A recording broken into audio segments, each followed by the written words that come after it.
touching his jaw. As she started on her way to the dressing room, leaving him behind, she felt his eyes on her back, but her delay and something else she couldn't and wouldn't identify kept her from looking back at him. Feeling like she'd escaped an attack from a bear in the woods, she made it to the dressing room and entered. The ladies were buzzing about, and the beautiful bride stood in front of a large, oval-shaped, full-length mirror, with her mother inspecting her makeup and hair.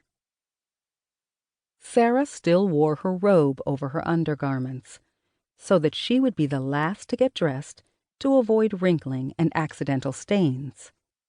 For a moment, Sarah reminded her of her ballerinas, so poised and beautiful, their brown skin against pale tulle and satin.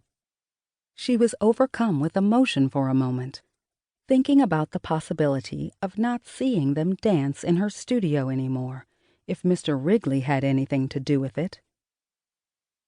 Sucking in a deep breath and releasing it to cleanse her thoughts, she walked inside.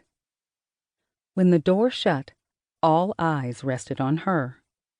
It was Sarah who turned to her with patient eyes that soothed her nerves. But that was just like her soon-to-be sister-in-law, and Tina knew she'd be an excellent addition to the family. She more than complimented her brother, who could sometimes be a hard-ass. "I'm sorry I'm late, ladies. Let's get ready." Tina's mother rushed over to her. "Are you all right, baby?" "Yes, I'm good," she replied, handing her mother the tote bag she was holding. She kissed her mother's cheek as they made the exchange. Lucille Webb was one of the most resilient women she knew. Her mother had to be strong to raise 2 children alone after losing her husband tragically. Even though they bumped heads a lot, Tina respected her mother's tenacity and grind. Even now, at 62, she was spry and still had her youthful looks. Her cousin Cassandra rushed over to her to help with the bags.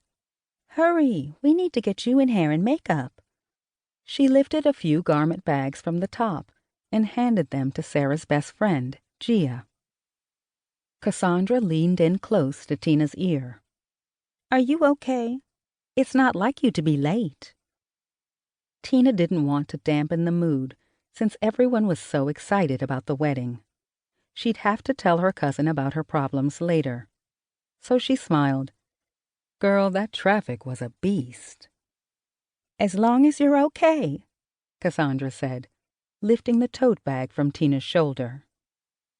Despite the nerves of the occasion, they all managed to get dressed in elegant gowns, each having flirtatious silhouettes. The exquisitely luxurious, champagne-colored mermaid-style dresses designed by Sarah captured the essence of her fabulous vision of grandeur for her nuptials. They finally helped Sarah into her breathtakingly beautiful, crystal-beaded and embroidered gown. The soft white mermaid-style tulle piece had a wide scalloped hem and a long sheer train. Tina thought it was perfect for Sarah. Cassandra, Gia, Landy, and Tina gathered around the bride in front of the big mirror. "I can't believe this is really happening," Sarah said. Tina and Cassandra looked at each other at the same time. "We can't either," they all laughed. There was a knock at the door, and Landy went to open it for the photographer. They were preparing to take pre-wedding photos, and then they'd get the show on the road. Everything was in place.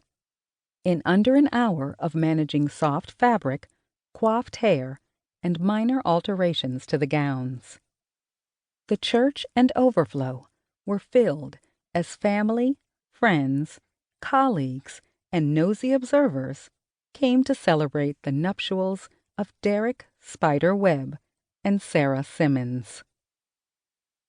Tears welled in Tina's eyes as she watched her brother nervously slide the beautiful diamond